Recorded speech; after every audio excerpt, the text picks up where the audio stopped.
জিলহজের প্রথম 10 দিনের আমল, ইবাদত, নেকামল, ভালো কাজ, এটা আল্লাহর কাছে এত প্রিয়, অন্য কোন সময়ের আমল ইবাদত, অন্য কোন দিনের আমল ইবাদত আল্লাহর কাছে এত প্রিয় না।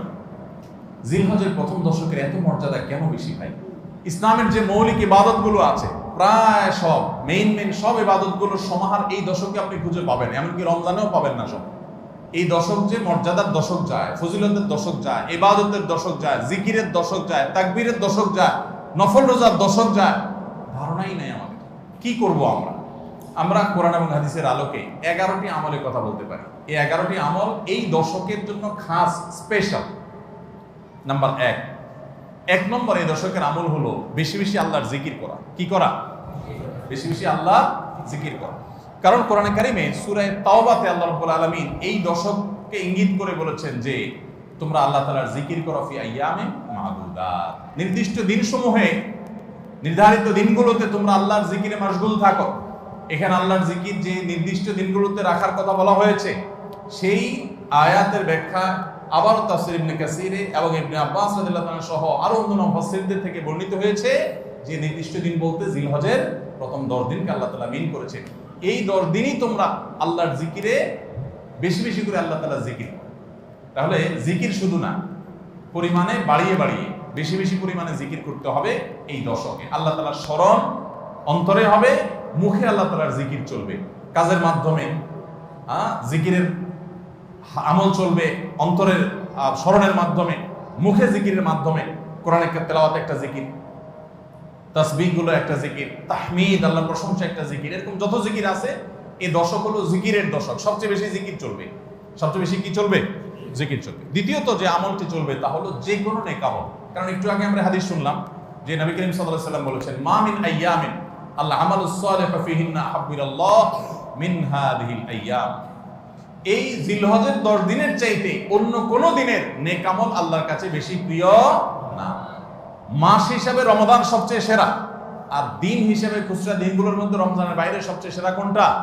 জিলহজের প্রথম দশক। রমজানের পরে মর্যাদার বিচারে সবচেয়ে বেশি মর্যাদাপূর্ণ দশক হলো এই দশক। এই জন্য এই দশকে আমল করলে আল্লাহর কাছে এত প্রিয় যে অন্য কোনো সময়ের আমল আল্লাহর কাছে এত প্রিয় না। এই জন্য এই দশকের দ্বিতীয় আমল হলো বেশি বেশি নেক আমল করা। বেশি বেশি কি করা? নেক আমল করা। রুটিন যে নামাজগুলো কাজগুলো আছে সেগুলো বিশেষ ইহতিমামের সাথে করা। অন্য সময় আপনি নামাজের টুকটাক গাফলতি করেন, কিন্তু এই দশকে মোটেই করবেন না। অন্য দশকে আপনার ফজরের জামাত একটু মিস হয়, এই দশক মোটেই করবেন না। আগে থেকে ইহতিমাম থাকবে যে এই দশক কোনোভাবে ইবাদত থেকে আমি যেন দূরে না থাকি। আল্লাহ তাআলা আমাদের সবাইকে আমলের তৌফিক দান করুন। তাহলে 2 নম্বর আমল হলো বেশি বেশি নেক আমল করা এই দশকে। রুটিন নেক আমলগুলো যেগুলো সবসময় করতে হয় এগুলোকে বিশেষ ইহতিমামের সাথে করা, আর আরো নফল আমল বাড়িয়ে বাড়িয়ে করা। আপনি অন্য সময় কোরআন তেলাওয়াত খুব বেশি করতে পারেন না, এই দশকে কোনো অবস্থাতে ছাড়বেন না। অন্য সময় তাসবিহ তেলাওয়াত খুব বেশি হয় না, এই দশকে কোনো অবস্থায় ছাড়বেন না। অন্য সময় নামাজে খুব বেশি খুশু ধরে রাখতে পারেন না, এই দশকে চ্যালেঞ্জ থাকবে যে ধীরস্থিরতার সাথে মনোযোগের সাথে নামাজ পড়ুন। এভাবে নেক আমলের কসরত করতে থাকবেন আল্লাহর প্রিয় পাত্র হওয়ার পথে। আমরা এগিয়ে যেতে চাইলে এই দশক, এই 10টা দিন আমাদের জন্য বিরাট বড় একটা সুযোগ। আল্লাহ আমাদের সবাইকে তৌফিক দান করুন। 3 নম্বর এই দশকের করণীয় হলো সকল গুনাহ থেকে অন্য সময়ের চাইতে এই সময়টাতে বেঁচে থাকার জন্য বেশি সচেষ্ট থাকা। গুনাহ তো 12 মাসই আমরা করব না, কিন্তু এই দশক গুনাহ না করার ব্যাপারে চেষ্টাটা একটু বেশি থাকবে।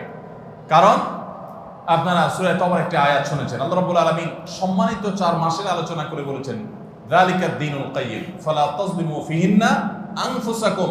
এই সম্মানিত মাসগুলোতে তোমরা নিজের প্রতি নিজে অবিচার করিও না। ভাইরা আমার, তার মানে যেই সময়টাতে আল্লাহর নৈকট্য লাভের সুযোগ, ওই সময়টাতে যদি কেউ পাপাচারে লিপ্ত হয় এর চেয়ে পাপিষ্ঠ আর কে আছে? এই জন্য আল্লাহ রাব্বুল আলামিন আমাদেরকে দরদের সাথে বলছেন, ভাষা খল খেয়াল করেন, ফালা তাজলিমু ফিহিন্না আনফুসাকুম, তোমরা নিজের পায়ে নিজে কুঠারাঘাত করিও না। এই 10 দিন না, শুধুমাত্র এই পুরো সম্মানিত 4 মাস, সম্মানিত 4 মাসের ভিতরে টানা 3টা মাস চলছে, জিলকদ, জিলহজ, মুহররম, আরেকটা হলো রজব মাস, রমজান আগের মাস। তাহলে সম্মানিত 4 মাসের মধ্যে এই 10টা দিন আবার বিশেষ মর্যাদাবান। অতএব এই আয়াতটা এখানে আরো বেশি ফিট হবে, অর্থাৎ পাপাচার থেকে বাঁচার জন্য আলাদা কসরত থাকবে। অন্য সময় আমি গুনাহের কাজ করলেও এই দশকে কোনো অবস্থাতে আল্লাহর নাফরমানি করব না। আল্লাহ আমাদের সবাইকে বেঁচে থাকার তৌফিক দান করুন। ভাইরা আমার, তাহলে 3 নম্বর আমল আমরা পেয়ে গেলাম। 4 নম্বর আমল হলো যাদেরকে আল্লাহ তাআলা সামর্থ্য দিয়েছেন, তারা হজ করবেন। এই দশক হজের আমলের মাস, আমলের দশক, এই দশকেই তো হজ হবে। অতএব যাদের তৌফিক দিয়েছেন আল্লাহ তাআলা, তারা কি করবেন? হজ করবেন। এটা এই দশকের আমল। এটা হলো 4 নম্বর আমল। 5 নম্বর আমল হলো যাদেরকে আল্লাহ সামর্থ্য দিয়েছেন তারা এই দশকে কোরবানি করবেন। কারণ কোরবানি এমন একটা আমল, নবী করিম সাল্লাল্লাহু আলাইহি সাল্লাম মদিনা হিজরত করেছেন, এরপর থেকে প্রতি বছরে তিনি কি করেছেন?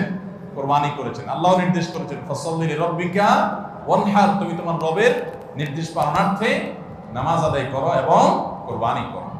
এই জন্য ঈদুল আজহা অর্থাৎ এই জিলহজের প্রথম দশকের শেষ দিন অর্থাৎ 10ম দিনে কোরবানির আমলটা করা, এটা যাদের সামর্থ্য আছে তাদের জন্য প্রযোজ্য। এই দশকের একটা আমল হলো কি করা? কোরবানি করা। কয়টা আমল গেল? 5টা। 6 নম্বর হলো যাদের কোরবানি করার ইচ্ছা আছে তারা জিলহজের চাঁদ ওঠার আগে আগে জিলকদ মাসের শেষ দিনের মধ্যে তাদের হাতের নখ, চুল, গোফ, অবাঞ্ছিত লোম এগুলো সব কেটে পরিষ্কার করে ফেলবেন এবং এই দশক আর সেগুলোতে হাত দিবেন না। কোরবানি করে তারপরে সেগুলো পরিষ্কার করতে চাইলে করবেন, এই দশকে আর হাত দিবেন না। নবী সাল্লাল্লাহু আলাইহি ওয়াসাল্লাম বলেছেন, মান আরাদা আন ইউদাহিয়া ফালা ইয়াখুয মিন শা'রিহি ওয়া আযফারিহি শাইআ, যে ব্যক্তি কোরবানি করার ইরাদা করেছে, নিয়ত করেছে, সেজন্য তার চুল, নখ এগুলো না কাটে। ওই 10 দিন জিলহজের চাঁদ উঠছে আর কাটবেন না, চাঁদ ওঠার আগে আগে কেটে ফেলবেন এবং কোরবানির পরে যায় কাটবেন। এই 10 দিন বিরত থাকবেন।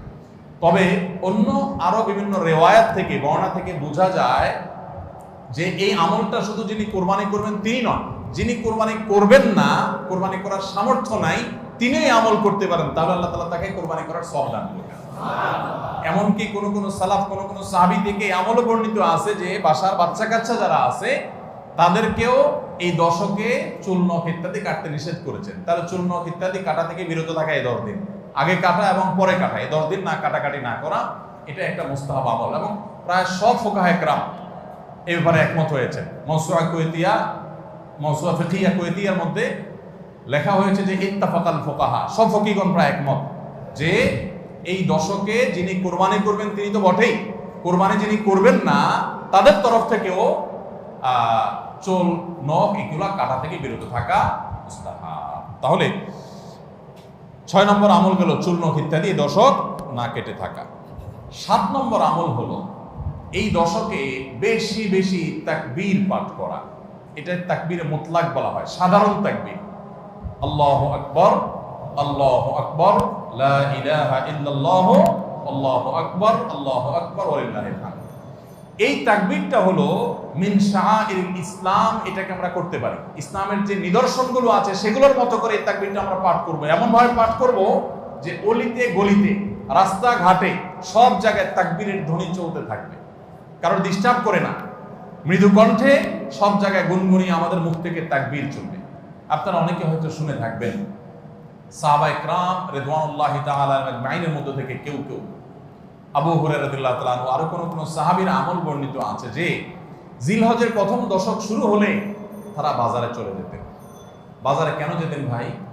শুধুমাত্র এই নিয়তে বাজারে যেতেন যে বাজারে গিয়ে অনেক মানুষজন থাকবে, তাদের সামনে গিয়ে উচ্চস্বরে তাকবীর পাঠ করব, আমার তাকবীর শুনে পুরো বাজারে সবাই গুনগুনিয়ে তাকবীর বলে উঠবে। এই উদ্দেশ্যে শুধুমাত্র কোন কোন সাহাবী বাজারে যেতেন এবং যে বলতেন আল্লাহু আকবার, আল্লাহু আকবার, লা ইলাহা ইল্লাল্লাহ, আল্লাহু আকবার, আল্লাহু আকবার ওয়া লিল্লাহিল হামদ। আমাদের বাসা বাড়ি, আমাদের ব্যবসা প্রতিষ্ঠান, আমাদের শিক্ষা প্রতিষ্ঠান, আমাদের চিন্তা চেতনা, মন, মগজ, দেহ, মস্তিষ্ক সবকিছু ইবলিস নানাভাবে আমাদেরকে প্রভাবিত করে রাখছে। ইবলিসের ওয়াজ তো আজকাল আমরা শুনি না। কোরআনে আল্লাহ তাআলা সবচেয়ে বেশি যাকে শত্রু হিসাবে দেখাইছেন সে হলো কে? ইবলিস। তার ব্যাপারে আল্লাহ বলেছেন যে সে আমাদের আদু ও মুবিন, স্পষ্ট শয়তান। আমরা জীবনে কোনোদিন দেখিই নাই, আল্লাহ বলেছেন স্পষ্ট শয়তান। কেমনে স্পষ্ট হলো? আমরা দেখিই না, সে থাকে গোপনে, আল্লাহ বলেছেন স্পষ্ট। ভাইরা আমার, এই জন্য আল্লাহ স্পষ্ট বলেছেন যে শয়তান নিজে দেখা না দিলে কি হবে? শয়তানের শয়তানি সারাক্ষণ আমাদের চোখের সামনে ভাসে, চতুর্দিক থেকে শয়তানের শয়তানি আমরা দেখি না? তো এই শয়তান তার শয়তানি করে করে পরিবেশটাকে আমাদের নষ্ট করে ফেলছে। আমাদের দেশ তরুণ প্রজন্মকে ধ্বংসের দ্বারপ্রান্তে নিয়ে যাওয়া হয়েছে, তাদেরকে দিন থেকে এত দূরে সরাই দেওয়া হয়েছে, কখনো শিক্ষার নামে, কখনো সংস্কৃতির নামে, কখনো বিনোদনের নামে, কখনো খেলাধুলার নামে, কখনো ক্যারিয়ারের নামে, এক এক সময় এক এক নাম দিয়ে আমাদের সন্তানদেরকে আল্লাহি দিন থেকে এত দূরে সরিয়ে ফেলা হয়েছে আমরা অনেকে এখনো আঁচ করতে পারছি না। ভয়াবহতা কোথায় গিয়ে ঠেকেছে অনেকে অনুমান করতে পারছি না। সমাজ থেকে শয়তানের এই সমস্ত শয়তানির প্রভাব দূর করবার জন্য জিলহজের প্রথম দশকে অলিতে গলিতে রাস্তা ঘাটে বাসা বাড়িতে ব্যবসা প্রতিষ্ঠানে সব জায়গায় তাকবীর ধ্বনি উচ্চারিত করতে থাকেন। এই তাকবীর ধ্বনি নীরবে না, সশব্দে, সশব্দে বলতে মানুষকে ডিস্টার্ব করে না, যতটুকু মানুষ সহনীয় হয় মৃদু কণ্ঠে এই তাকবীর গুনগুনিয়ে আমরা গাইতে থাকবো, আওয়াজ করে করে বলতে থাকবো, সর্বত্র এটি ধ্বনিত হতে থাকবে। এই আন্দোলনটা আমার প্রত্যেকটি একটু করতে হবে। রাজি আছি তো ইনশাআল্লাহ? ভাইরা আমার, বাজারে গিয়ে, চায়ের দোকানে, মাছের বাজারে বা খুব জমজমাট বাজারে গিয়ে যদি আপনি হঠাৎ করে তাকবীর দিয়ে উঠেন, আল্লাহু আকবার, আল্লাহু আকবার, লা ইলাহা ইল্লাল্লাহ, আল্লাহু আকবার, আল্লাহু আকবার, ওয়ালিল্লাহিল হামদ, কত মধুর কণ্ঠে এই তাকবীর পাঠ করা যায়। আল্লাহু আকবার, আল্লাহু আকবার, আল্লাহ সবচেয়ে বড়, আল্লাহ সবচেয়ে বড়, লা ইলাহা ইল্লাল্লাহ, আল্লাহ ছাড়া সত্যিকারের কোনো মাবুদ নাই, লা ইলাহা ইল্লাল্লাহ, আল্লাহু আকবার, আল্লাহ বড়, ওয়ালিল্লাহিল হামদ, আল্লাহ বড়, আল্লাহ বড় এবং তার জন্য সমস্ত প্রশংসা। ভাইরা আমার, আল্লাহর বড়ত্ব এটা বলতে গিয়ে আজকাল আমাদের অনেকের হেজিটেশন হয়, আমাদের অনেকের মধ্যে ইতস্তত বোধ হয় যে মানুষের সামনে যায় বলবো, একা একা বলি ঠিক আছে, মানুষের সামনে আবার বলবো কেমন লাগে। এগুলো আমাদের ইমানের দুর্বলতার দলিল। আমার আল্লাহর বড়ত্ব বর্ণনা করতে আমার মধ্যে ইতস্তত বোধ যদি হয়, তো আমার চেয়ে নিমুখ আমার কে আছে আল্লাহর জমিনে? আমি কত আল্লাহ নিমুখ হারাম যে আমি সারাদিন আল্লাহ আমাদের ভিতরে ডুবে আছি, আল্লাহর বড়ত্বটা জোরে বললে কে কি মনে করবে আমি এই চিন্তা করছি। তো আমরা ইনশাআল্লাহ এই অচলায়তন ভাঙবো তো, আমরা ইনশাআল্লাহ এই হীনমন্যতা, এই ইতস্ততা দূর করবো তো ইনশাআল্লাহ। ভাইরা আমার, টার্গেট করে করে বাসায় যাওয়ার সময় মোবাইলে অ্যালার্ম দিয়ে দিয়ে লিখে লিখে রিমাইন্ড করে করে তারপরে আমল করব, মনে থাকবে তো ইনশাআল্লাহ। যেখানে মানুষ আছে একটু জোরে জোরে তাকবীর পাঠ করবো, বাসায় ঢোকার সময় জোরে জোরে পড়তে পড়তে ঢুকবেন যাতে বাসার সবাই তাকবীর দিয়ে উঠে। হঠাৎ মনে হবে একটু জোরে জোরে করবেন যাতে সবাই তাকবীর দিয়ে উঠে। পুরো পরিবেশটাকে সেভাবে করবেন। আমি আমার বাসায় এই দশক আসলে সাধারণত মৃদু কণ্ঠে ভলিউমের সবসময় তাকবীরটা চালু করে রাখি যাতে সবাই মনে হয়। অফিসে কম্পিউটারে এটাকে মৃদু কণ্ঠে চালু করে রাখি, অন্যান্য কাজ করতে থাকি, এই আওয়াজ চলতে থাকে যাতে করে যে আসে সে দেখে তার মনে হয় সে আমলটা করতে পারে। তো আমরা এই আমলটা চিন্তা করবো তো ইনশাআল্লাহ। যদি আপনি বাজারে গিয়ে তাকবীর বলেন, আমাদের সমাজের যে অবস্থা, যে অবক্ষয়, দ্বীনি চেতনা দিন দিন যেভাবে হারিয়ে গেছে, আপনার তাকবীর শুনে হয়তো অনেকে হাসবে। হঠাৎ করে যখন বাজারে গিয়ে তাকবীর দিবেন জোরে জোরে, বলবে ব্যাপার কি? কেউ কেউ হয়তো ইশারা করতে, মাথায় হয়তো কোনো সমস্যা আছে, এরকম হতে পারে। হতে পারে কি পারে না? কেন হতে পারে? কারণ সব গাফেলদের মধ্যে একজন জাকের আসছে, সব গাফেলদের মধ্যে একজন জাকের আসছে। যেখানে সবাই গাফলতিতে নিমজ্জিত, সেখানে একজন জিকিরকারী আসছে। এজন্য ওই গাফেলদের মধ্যে জিকিরকারী, একজন জিকিরকারী ব্যক্তিকে মনে হয় পাগল, অথবা তাকে বলা হয় যে আননোন। অথচ হওয়া দরকার ছিল মুসলমানদের সমাজে সবাই জাকের, এক দুজন গাফেল, আর আমরা সবাই হয়ে গেছি গাফেল। এই জন্য একজন জিকিরকারী হলে তাকে মানুষ কি করে? উপহাস করে, পাগল মনে করে। ওই যে কোন দেশে নাকি রাজাকে ভবিষ্যৎবাণী করা হয়েছে যে রাজা সাহেব পাগলা পানি আসতেছে, পাগলা পানি, বন্যার পানিতে যে পানি আসবে এটাতে সব জায়গায় ছড়ায় যাবে, এটা পাগলা পানি, দেশে আর কোনো পানি থাকবে না, এই পানি সবাই খাইতে বাধ্য হবে। আর এই পানি পাগলা পানি নাম এই জন্য দেওয়া হয়েছে, এই পানি যে খাবে সে পাগল হয়ে যাবে। রাজা সাহেব এই ভবিষ্যৎবাণী শুনে পরামর্শ করতেছেন সব মন্ত্রীদের সাথে যে কি করা যায়। দেশের সব মানুষ পাগল হয়ে গেলেও আমার তো অন্তত ভালো থাকতে হবে, আমি পাগল হয়ে গেলে দেশ চলবে কেন? তো সবাই বলতে দিচ্ছে রাজা সাহেব এক কাজ করেন, তাহলে আপনার রাজ বাড়িতে বেশি করে পানি স্টক করে রাখেন, যে পাগলা পানি যখন আসবে, সাধারণ পানি যখন থাকবে না, ট্যাঙ্কিতে আপনার বাসায় পর্যাপ্ত পানি থাকবে, 1-2 মাস চলবে। তো অন্তত আপনি ওই পানিগুলো খেয়ে ভালো থাকলেন, জনগণ সব পাগল হয়ে গেল, আপনি একটু সামলালেন। তো বুদ্ধি অনুযায়ী রাজা সাহেব সব পানির ব্যবস্থা রাখছে এবং বিরাট পানির ট্যাঙ্কি ভরে ফেলছে। ভরার পর এবার সেই পানির ট্যাঙ্কির পানি রাজা সাহেব এবং তার ফ্যামিলির লোকজন খাইছে এবং যথারীতি জনগণ ওই পাগলা পানি খায় সব পাগল হয়ে গেছে। আর পাগল হয়ে সব কাপড় চোপড় খুলে ফেলছে। এখন সব পাগলরা এসে রাজবাড়ি ঘেরাও করে ফেলছে এবং সবাই মিলে বলতেছে ওই দেখ কয়েকটা পাগল। কারণ এগুলোর পরনে কাপড় আছে, এগুলো মাথা নষ্ট হয়ে গেছে, এটা পরনে কাপড় পরে রয়েছে কেন? এবার রাজা সাহেব সবার সাথে পরামর্শ করতেছে পরিবার সদস্য যে আমাদের কি করা এখন, সবাই যে আমাদেরকে পাগল বলা শুরু করছে, যদি পাগল বলে মাধ্যম দেওয়া শুরু করে দেয় কি করা যাবে। তখন এবার সবাই বুদ্ধি করলো পরিবারের লোকেরা যে তাহলে এক কাজ করা যাক, যে সমাজের সব পাগল থাকে সেখানে আসলে সুস্থ থাকাটা দোষের, আমরাও চলেন পাগলা পানি খেয়ে পাগল হয়ে যাই। এবার তারাও পাগলা খানি খায় পাগল হয়ে গেছে, এবার পাগলে পাগলে মিলছে, আর অসুবিধা হয়নি। এই সমস্ত গল্প হয়তো এর কোনো বাস্তবতা নাই, কিন্তু এই গল্প বলার উদ্দেশ্য হলো যে যেই সমাজে মানুষ সব গাফেল হয়ে যায়, ফাসেকের পরিমাণ বেশি হয়ে যায়, সেই সমাজে একজন বাজারে গিয়ে যখন আল্লাহু আকবার তাকবীর ধ্বনি দিবে, তখন তাকে কিছু লোক পাগল বলাটা সমাজের মানুষের পাগল হওয়ার দলিল। পাগল হওয়া বলতে ফাসেক হয়ে যাওয়া, আল্লাহর জিকির থেকে দূরে সরে যাওয়ার দলিল। কেন বাজারে যায় যদি কেউ একটু গেয়ে উঠে, মনের সুখে কোনো একটা গান গেয়ে উঠে, তাকে তো কেউ অসুস্থ মনে করে না। তাহলে জিকির ক্ষেত্রে এরকম কেন হয়? আপনি যদি বাসে উঠেন, উঠে বলেন আল্লাহু আকবার লা ইলাহা ইল্লাল্লাহ আল্লাহু আকবার ওয়ালিল্লাহিল হামদ, প্রথম কারোর কাছে আনইজি লাগতে পারে। উঠার পর যদি আরেকজন পড়েন, বলবে যে ভাই হাতে কোনো ব্যাগ ট্যাগ তো দেখা যাচ্ছে না, কিছু বেচবে নাকি, অকার টকার নেই কোনো। আপনি যদি তখন সুন্দর করে যারা অবাক হয়ে তাকাবে তাদের যদি বলেন ভাই এই দশকে আমাদের নবীজি বেশি বেশি করে উচ্চস্বরে তাকবীর পাঠ করতে বলেছেন, আপনারা তো সবাই মুসলমান, আপনাদের সবাইকে স্মরণ করানোর জন্য আমি জোরে জোরে করছি, আপনারা কেউ মনে কিছু নিয়েন না, বাস আলহামদুলিল্লাহ, তাইলে কেচ্ছা কত। তো আমরা এই আমলটা করবো তো ইনশাআল্লাহ, কঠিন আমল, কিন্তু এটাকে জিন্দা করতে পারলে সমাজে সর্বত্র যখন তাকবীরের ধ্বনি ভাসতে থাকবে শয়তান পালা যাবে ইনশাআল্লাহ সমাজ থেকে। ঘরে যখন সারাদিন তাকবীর ধ্বনি ভাসতে থাকবে শয়তান পালা যাবে। আল্লাহ আমাদের সবাইকে আমলের তৌফিক দান করুন। জিলহজের প্রথম দশকে এই আমলটা সম্পর্কে নবী করিম সাল্লাল্লাহু আলাইহি ওয়াসাল্লামের ভাষ্য খেয়াল করেন। তিনি বলেছেন ফাকফিরু ফীহিন্না মিনাত তাকবীরি ওয়াত তাহলিলি ওয়াত তাহমিদ। জিলহজের প্রথম দশক যখন শুরু হয় তোমরা বেশি বেশি করে তাকবীর পড়ো, বেশি বেশি করে তাহমিদ পড়ো, বেশি বেশি করে তাহলিল পড়ো, অর্থাৎ আল্লাহু আকবার লা ইলাহা ইল্লাল্লাহ আল্লাহু আকবার ওয়ালিল্লাহিল হামদ, এটা বেশি বেশি করে পাঠ করো, নবী সাল্লাল্লাহু আলাইহি ওয়াসাল্লাম নির্দেশ করেছেন। তাহলে কয় নম্বর আমল গেল? 7 নম্বর আমল, বেশি বেশি করে তাকবীর তাহমিদ তাহলিল পড়া। 8 নম্বর আমল হলো এই তাকবীর তাহমিদ তাহলিলটাই বিশেষভাবে পড়া।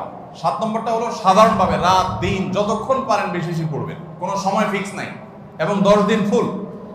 আর 8 নম্বর আমল হলো এই তাকবীরটাই নির্দিষ্ট সময় নির্দিষ্ট দিনগুলোতে বিশেষভাবে পড়া। সাধারণভাবে তো পড়বেনই, আর বিশেষভাবে পড়বেন। বিশেষভাবে কখন? আইয়ামে তাশরিকে। আইয়ামে তাশরিক কাকে বলা হয় ভাই?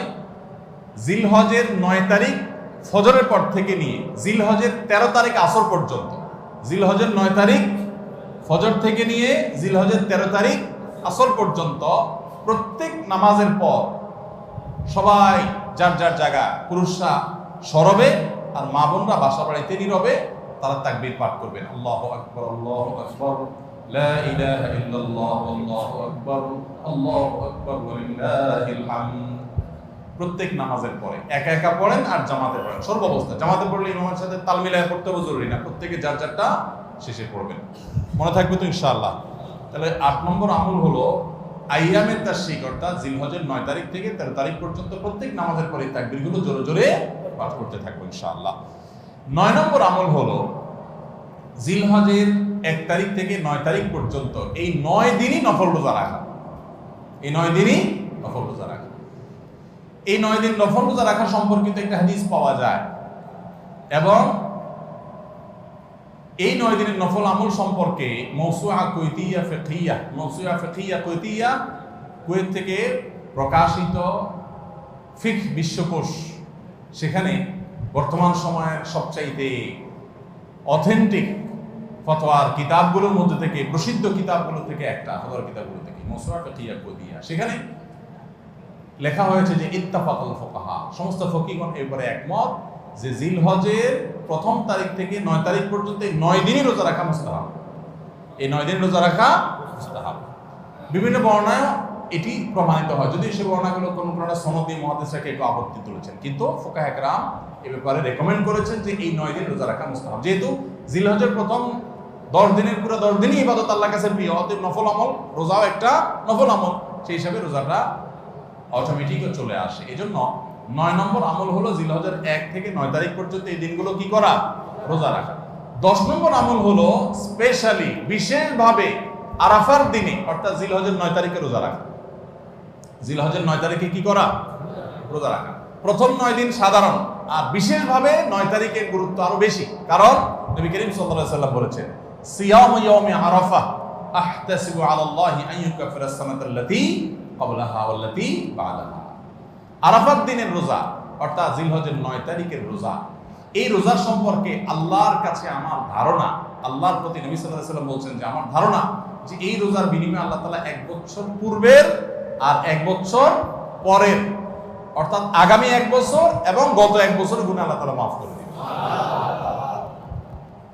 আমরা এই পর্যন্ত যত ফজিলতের কথা শুনেছি, পিছনে গুনাহ মাফ করে দিবেন, গত 1 বছর গুনাহ মাফ করে দিবেন, সারাদিন গুনাহ মাফ করে দেওয়া হবে, এরকম বিভিন্ন হাদিস আমরা শুনেছি।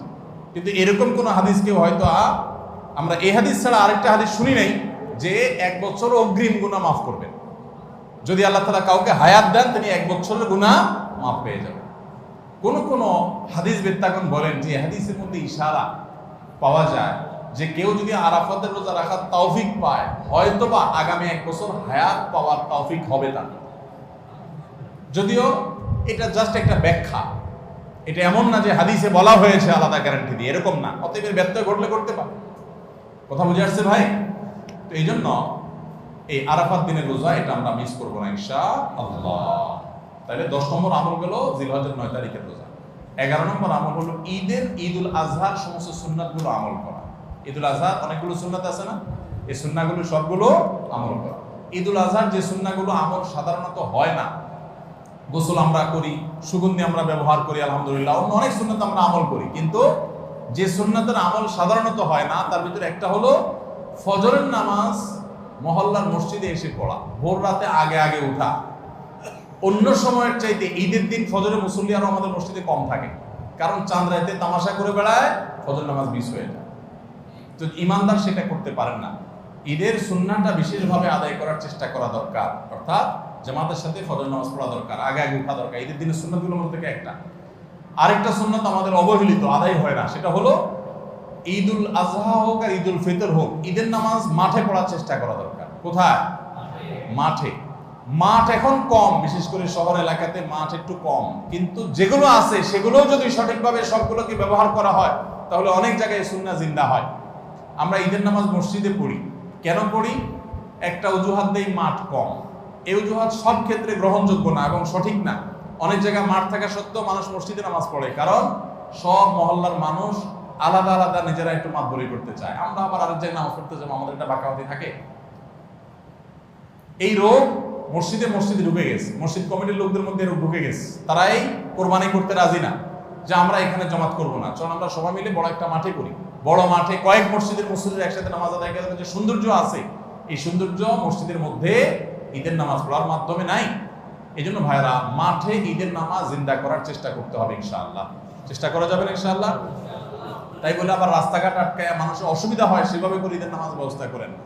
হ্যাঁ, যদি কোনো রাস্তা এরকম হয় যে না, এই রাস্তা বিকল্প বহু রাস্তা ডানে বামে আসে, মহল্লার রাস্তা, কারোর কোনো অসুবিধা হবে না, তাহলে সেখানে হতে পারে শর্ত সাপেক্ষে।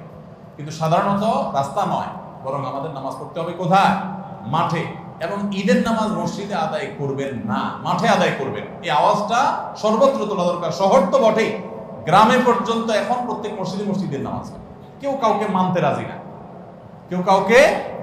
না, আরেক জায়গায় ঈদগাহে নামাজ পড়ে আমাদের ইজ্জত থাকে নাকি? এই লোক ইসলাম বুঝে নাই। ঈদের জামাত হবে, অনেক বড় জামাত, সেখানে বহু মসজিদের মুসল্লিরা আসবে, এটার মধ্যেই সৌন্দর্য, পুরো মহল্লার মানুষের সম্মিলন করবে। এই সুন্নাতটা আদায় হয় না।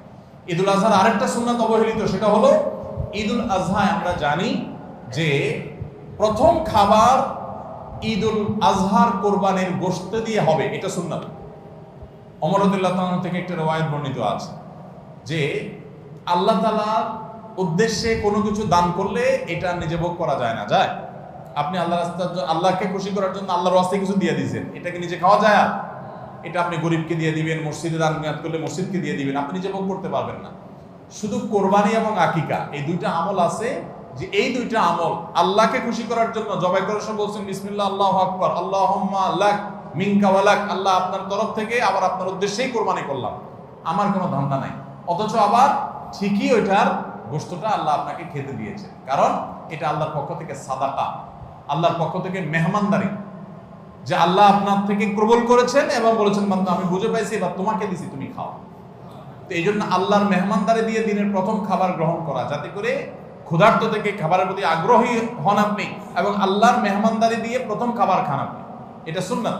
এই জন্য ঈদুল আজহার দিন আমরা কোনো কিছু না খেয়ে থাকবো, রাতে খেয়ে যে শোবো, এরপরে আর কোনো কিছু খাবো না, ঈদগাহে আসবো না খেয়ে, কোরবানির পশুর গোশত বানায়া রান্না করে ওইটা দিয়ে প্রথম খাবার খাবো ইনশাআল্লাহ। আল্লাহ তাআলা আমাদের সবাইকে এই সব সুন্নাহগুলো মেনে চলার তৌফিক দান করুন। তাহলে 11 নম্বর আমল হলো ঈদুল আজহার সব সুন্নাহগুলা পালন করা। আমরা আবারও এক নজরে বলি, জিলহজের প্রথম দশকের 11টি আমলের সর্বপ্রথম আমল বলেছি বেশি বেশি আল্লাহর জিকির করা। বেশি বেশি কি করা? আল্লাহর জিকির করা। এই দিনগুলোতে, নির্দিষ্ট দিনগুলোতে আল্লাহর জিকির করবার নির্দেশ আল্লাহ তাআলা কোরআনে কারীমে সূরা তাওবায় করেছেন। দ্বিতীয় আমল বলেছি বেশি বেশি নেক আমল করা, কারণ এই দশকের নেক আমল আল্লাহর কাছে অন্য যে কোনো সময়ের নেক আমল ভালো কাজের চাইতে বেশি প্রিয়। এই দশকের নেক আমল চলতে থাকবে, সেটা জিকির হোক, তেলাওয়াত হোক, দান সাদাকা হোক, নফল রোজা হোক, নফল নামাজ হোক, যত রকমের ইবাদত আছে, এটা ইবাদতের দশক। রমজানে যেরকম ইবাদত করতে থাকি আমরা, এই দশকে এরকম কি চলবে? ইবাদত চলতে থাকবে। 3 নম্বর আমল হলো অন্য যে কোনো সময় আমরা গুনাহ এবং পাপাচার থেকে বাঁচার জন্য যতটা চেষ্টা করি, এই দশকে গুনাহ থেকে বাঁচার চেষ্টাটা হবে অন্য যে কোনো সময় চাইতে অনেক বেশি, কারণ এই দশক মর্যাদাপূর্ণ ইবাদতের জন্য। সেখানে গুনাহ করলে তার দায় এবং তার প্রায়শ্চিত্ত এরকম ভয়াবহ হবে। এই জন্য এই দশকে গুনাহ থেকে বিশেষভাবে বেঁচে থাকার চেষ্টা করা। 4 নম্বর আমল বলেছিলাম যাদের আল্লাহ সামর্থ্য দিয়েছেন তারা হজ করবেন। 5 নম্বর আমল বলেছিলাম যাদের আল্লাহ সামর্থ্য দিয়েছেন তারা কোরবানি করবেন। 6 নম্বর আমল বলেছিলাম যারা কোরবানি করবেন, এমনকি বিভিন্ন হাদিস থেকে বোঝা যায় যারা কোরবানি করবেন না তারাও, এমনকি বাচ্চাদেরকেও জিলহজের এই 10 দিন চুল নখ কাটা থেকে বিরত থাকবেন। চাঁদ ওঠার আগে আগে করবেন আর কোরবানির পরে করবেন। কয় নম্বর আমল গেল? 6 নম্বর। 7 নম্বর আমল হলো সাধারণভাবে এই 10 দিন রাত দিন যত বেশি পারেন উচ্চস্বরে সরবে তাকবীর পাঠ করতে থাকবেন। আল্লাহু আকবার, আল্লাহু আকবার, লা ইলাহা ইল্লাল্লাহ, আল্লাহু আকবার, আল্লাহু আকবার, ওয়া লিল্লাহিল হামদ। কোন হাদিসে 3 বার তাকবীর আসছে শুরুতে, আল্লাহু আকবার, আল্লাহু আকবার, আল্লাহু আকবার, লা ইলাহা ইল্লাল্লাহ, আল্লাহু আকবার, আল্লাহু আকবার, আল্লাহু আকবার, ওয়া লিল্লাহিল হামদ। আর 8 নম্বর আমল হলো এই তাকবীরটাই বিশেষ সময়ে, বিশেষ দিনে, বিশেষ সময়ে পড়া। সেটা কিভাবে? জিলহজ মাসের 9 তারিখ ফজরের পর থেকে নিয়ে জিলহজের 13 তারিখ আসরের নামাজ পর্যন্ত প্রত্যেক নামাজের পরে নারী পুরুষ সবাই এই তাকবীর নামাজের পরে একবার করে পাঠ করা। এটা হলো বিশেষ সময়, তাকবীরে মুকাইয়াদ বলা হয় এটাকে, স্পেশাল। এটা 8 নম্বর আমল। 9 নম্বর আমল হলো জিলহজের 1 থেকে 9 তারিখ পর্যন্ত এই সব দিনগুলোতে নফল রোজা রাখা মুস্তাহাব। 10 নম্বর আমল হলো জিলহজের 9 তারিখ আরাফার দিনে রোজা রাখা আলাদা স্পেশাল সওয়াবের কাজ। 1 বছর আগের এবং 1 বছর অগ্রিম পরের গুনাহ মাফ আল্লাহ তাআলা করে দেন, অর্থাৎ সগীরা ছোট গুনাহ আল্লাহ তাআলা মাফ করে দেন, বড় গুনাহ থেকে তওবা করলে সেগুলো মাফ পাওয়া যাবে।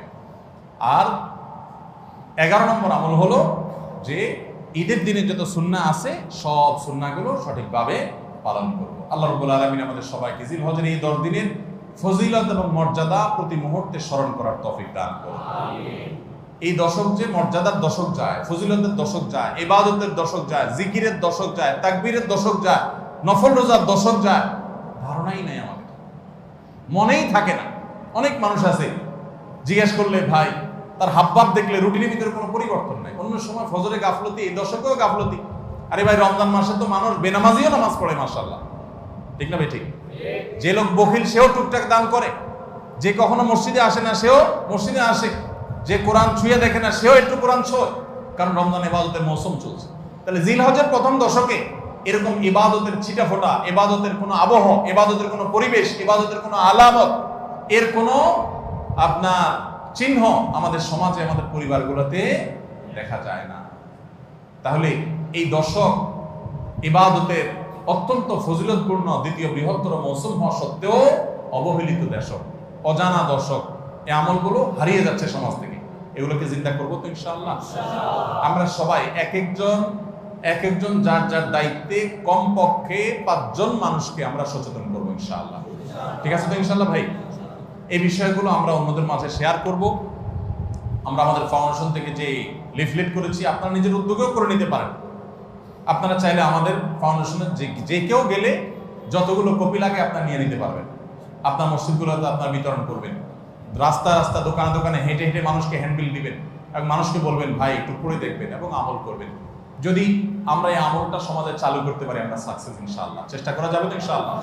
প্রত্যেকে যার যার মহল্লায় গলিতে গলিতে তাকবীরের ধ্বনি চালায় রাখবেন এবং তাকবীরের ধ্বনি শুরু করবেন এবং যুবকরা প্ল্যান করে করে তাকবীর পাঠ করবেন। আবার তাকবীরের নাম দিয়ে মানুষকে ডিস্টার্ব করেন না।